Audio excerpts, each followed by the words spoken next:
Good morning and welcome to Morning Outlook. This is Kim speaking on Wednesday, 28th of July, making it go even quicker at this rate. So looking at risk factors today, we've already seen the Aussie data coming out slightly better than forecast. The data there, the inflation, but we know inflation is going to run up in most countries. Whether it will come back down again is another matter, but of course it will run. Today we've got to look at 1:30. We've got the Canadian data inflation coming out, key at 1:30 for the Canadian dollar.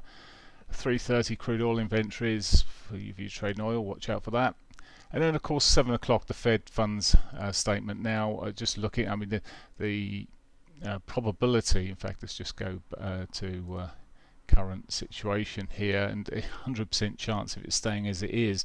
It's more the what is said and regarding tapering, and that will really move the markets. At the moment, the US dollar certainly seems to be on a stronger footing on this basis of the more hawkish approach. Okay, so looking at the euro, then let's look at it. Oh, sorry, that is it at 7 o'clock, isn't it? That's the last bit of news there. So that's the sort of the big risk, and we could see things a bit quieter. We'll see how markets develop, but it's not always quiet on a day when FOMC is coming out, because traders will sometimes sort of reposition, get out of positions, get into positions, so you can get a bit of liquidity and volatility in the markets. Looking then at the euro is still firmly down. It's run in yesterday towards it, or ran into its 21, just breaking it fractionally. Yeah, put in a shooting star on the 4 hours from that, and what we've seen now is we've seen this big bearish engulfing candle. We're seeing a lower high. It's looking quite weak where it's sitting now. A break further down maybe on the cards. I'm sort of really looking. Could be heading off towards the S1 area, but as I said, it is looking soft on the euro for me anyway. Pound, daily perspective here first. The pound, as I said yesterday, had been pushing up well, and it did push up well yesterday. It continued, ran through there, still got this monthly pivot to take out maybe, and I think that monthly pivot with the 50 MA, and maybe let's just pop it on there anyway. There may be bit of Fibonacci around that point. It looks like it, eyeballing it. Oh no, it's just in the fib zone between the 50 and 61.8, so it's not spot on or anything like that, but it's in that zone. It could run through. Well, that means it could either run short or run through a little. We'll see, or neither. They just run into the middle. So I'll be watching anyway that reaction. First touch that daily 50 there on cable if it gets up there. At the moment, higher lows, higher highs coming through on the 4 hourly, and the only thing about this, and particularly I'm sort of looking through yesterday, is one sort of solid bar, and that's it, and it's consolidation. So a couple of solid bars there, consolidation, sold off a little bit, but I don't know if it's got the legs to continue. We'll see. It's a little bit messy where it is, lower high coming through, daily pivot below. Again, it just might be a retracement before we get a decent kicker. Dolly Yen puzzles me at times, the Dolly Yen, and I've sort of steered clear of trading it. Yesterday it was sort of at one stage certainly risk off, and we've seen money running into the yen. I didn't get a single trade yesterday. It was that bad a market for me. Okay, I was busy doing other analysis, etc., but I was keeping a reasonable eye on things and didn't get a thing. But anyway, it's sold off. Lower highs, lower lows here on the yen, and what I just been drawing a little bit here. Maybe a continuation. We saw this sort of movement here, and we're seeing a similar sort of movement here. We just watch for this break. Conservative approach would be to wait for the break, maybe even of the lows there at about 109.74. Not massive pips in these sort of this, but not massive stops either. So in terms of target ratios are probably reasonable. Aussie dollar, well, the inflation data came in there, didn't really have a significant effect by looks of things. Daily wise, we're still consolidating. I say still consolidating. We are consolidating around this area at the moment. my preference is to the downside still. It's coming off, it's in quite a mess. I drew these lines on here just sort of as a visual sort of aid, but you can see the lower highs and higher lows, so this sort of consolidation would normally expect this to be pushing to the downside. In fact, you could be drawing trend lines across here a little bit more aggressive, maybe a bit more maybe a bit better, but I would be sort of wary of the horizontal support that comes through, but it does look like it could sell off there.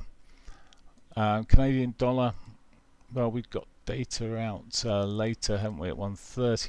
We've got the inflation data. It's from a daily point of view, it's been consolidating and it's got quite sort of ugly. It did pitch up a bit yesterday. Still got this weekly pivot untouched. I thought, well, that must be a goer yesterday, and it didn't. But it just in terms of trading, looking at these, the price never triggered anything. It sort of had a bit of promise a few times, but never really went. It went sort of later in the day sort of 3 o'clock here. We sort of got a slight breakout there, but even that pulled in, and it's so less reliable when you run beyond the sort of 3 o'clock zone. And well, just consolidated for a while, a little push higher. It does, higher lows coming through here, does look like it could push to the upside from that perspective.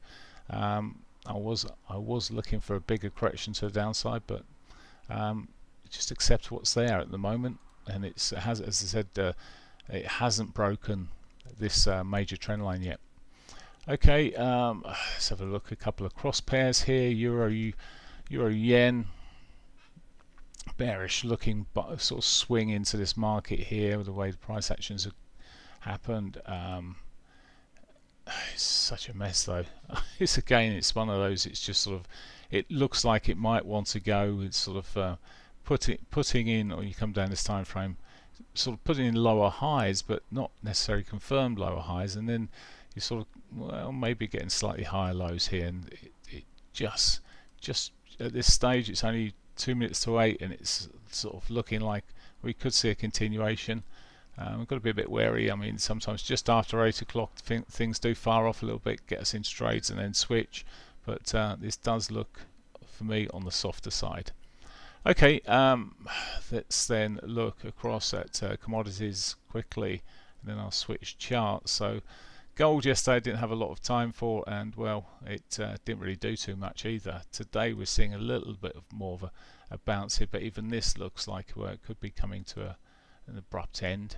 Similar sort of price action to the euro dollar actually, with this, well, I didn't do a shooting star into a moving average or anything here, but it is, well, it's aiming for a lower high, but it just looks soft to me.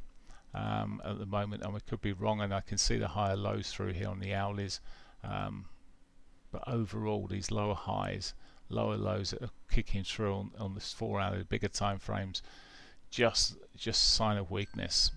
Of course, things could change a little bit. Okay, that's gold. Oil, got the oil numbers coming out later. So oil's not really doing too much. Look, it's just right inside bar yesterday. Small ranges. I mean, 18 cents. Is that the range for the day? Very tight ranges then. Very tight ranges indeed that we're seeing here. So tight old ranges. Very, very small. Higher lows coming into this sort of moving average, and it's sort of a wedgy sort of pattern. Maybe it's got some scope to push to the upside with the figures later on, but with the figures later on I'd be probably waiting anyway. Right, okay, let's quick look then at the indices. I'll just switch charts. Let's bring my indices charts. Oops, wrong one. That's not, that is the right one. Would like to anyway. There we go, we're on the Dow Jones here. So I'll start with the Dow Jones, I'll work up and backwards then. So Dow Jones yesterday didn't make a new high, in fact sold off a little bit there. Nasdaq, similar case, just seeing a little bit of softening. At the moment we're seeing a sort of a bit of a bounce coming through. S&Ps, these are slightly delayed, but again, a bit of a sell-off yesterday, a bit of a recovery towards the end of the day. and it looks like we're sort of trying to pitch up again today. So let's have a look at Dax Stacks. Yeah, it's a couple of sell-off days running through on there. Inside by a couple of days ago, a bit of a continuation to the downside. Just looks a bit softer, the Dax there at the moment. FTSE, same sort of situation here. A couple of red days in, it just looks like it might just roll back a little bit. And finally, the CSI 300. Now, I finally did a little bit more reading on this, and it says Chinese regulations that have changed and caused this sell-off, but we've seen a little bit of bounce today, or in the Asian session. We've seen a little bit of a bounce there, but still to me looks relatively soft, but maybe we're just getting some profit taking hit coming into play.